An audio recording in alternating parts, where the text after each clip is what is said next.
Hi Lisa, thank you for the meditation. I wonder if the current crisis could also provide the opportunity for a greater movement towards love and a movement away from worldly and mental values. The saying, "It was the depths of winter that I realized my eternal summer," that springs to mind. That's so sweet, and I like it that you say springs. We just got to get autumn in there too. Yeah. Yeah, yeah, I've heard people saying this too, we just come out of this C word and then we move into the war word. And it is possible that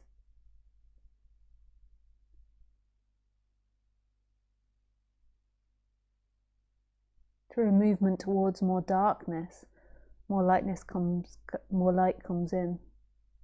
The Buddha, his teaching was, or one of his teachings was, there's so many different interpretations of his teaching, was the Four Noble Truths. And I think the first or second noble truth is, I always forget, like the recognition that life is suffering. What happens to most people in our society, I think, is they get a good enough upbringing. I'm not saying they have to get a great upbringing. I think there's many issues in the way we bring and raise up children in our society, but they get an upbringing which allows them to get enough pleasure in order to not question it.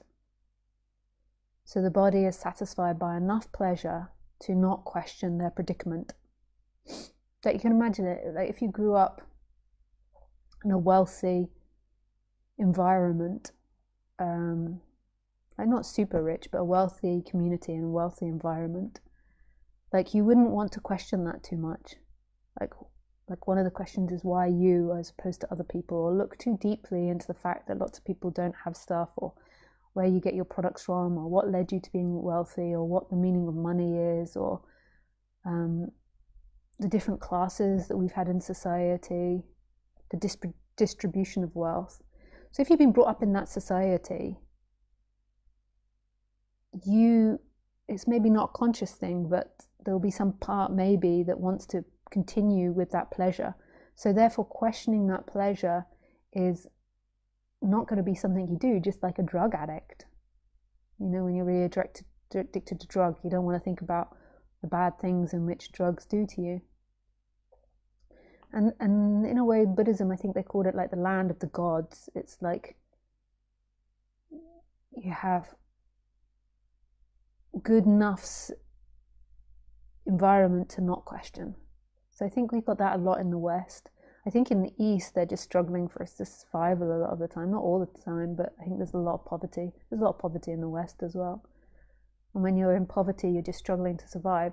So either way, like being in the lands of gods where you have enough pleasure, you don't want to question things, or you're in poverty, like the poverty, you're just struggling to survive, so you're not even thinking about suffering or not.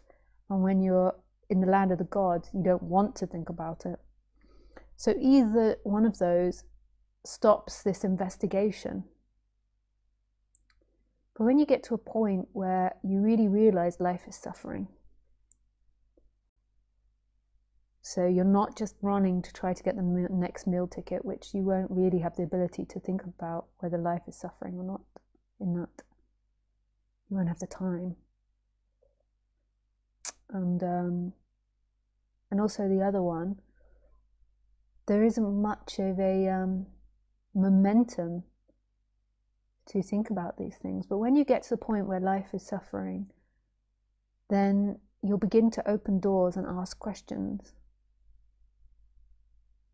And you'll begin to not want to do what everyone else is doing. And the wisdom that is told to you locally, from local sources, will begin to be seen as redundant, especially if you notice that other people around you are suffering. And so when that begins to happen, then I can see that there'll be a transformation. Like I noticed that a lot of people that come into non-duality have been through a lot of suffering.